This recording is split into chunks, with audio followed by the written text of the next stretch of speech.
This is my Saturday morning coffee project. This is the Smittybilt. It's their 5.65 cubic feet per minute air compressor. The way this is set up originally is you have this fitting that goes into that coupler, that goes into that coupler, that goes onto that fitting right there that you thread onto your Schrader valve. So as you kind of notice, it's kind of backwards than what we're used to here in the United States, because it goes from male to female versus here in the US, we typically have a female coupler that goes to a male fitting. So I'm going to probably just terminate it here, hitting the point of no return.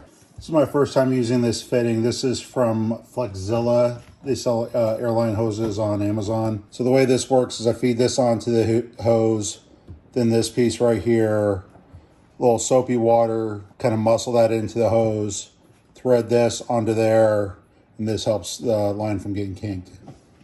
All right, it took a little effort, but it's on there. Now, it's just a matter of using the crescent wrench, tightening that onto here, then sliding that up. If you are gonna use one of these, just be aware that this is aluminum, so if you do have an aluminum wrench, I don't have one yet. I'm gonna eventually buy some when I put on the AN fuel line fittings in my Jeep. But for right now, I'm just using a plain old crescent wrench. And it's on. I scuffed it up a little bit, but I can live with that. That's what that piece of the puzzle looks like. Didn't really care for the air hose that came with this, so. All right, Teflon tape goes on next. Just remember to wrap it in a clockwise direction. All right, just a quick example. There's a few different standards for these couplers, and they're not compatible necessarily.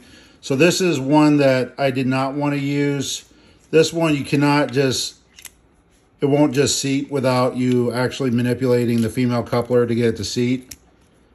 Now it's in there. One that I'm using now, you don't need to do that. It just fires right in there. Like this one won't work with this one and vice versa. So what that means is this style right here is what I have on my air compressor at home. I just got like a little Lowe's jobby. So what I'm going to end up doing is converting all of my air compressors in every vehicle and at the house, this style coupler right here. You'll also notice the size difference. So this one that I'm using is quite a bit bigger than this standard right here. So theoretically, this will move a larger volume of air in less time. Stand by for part 2.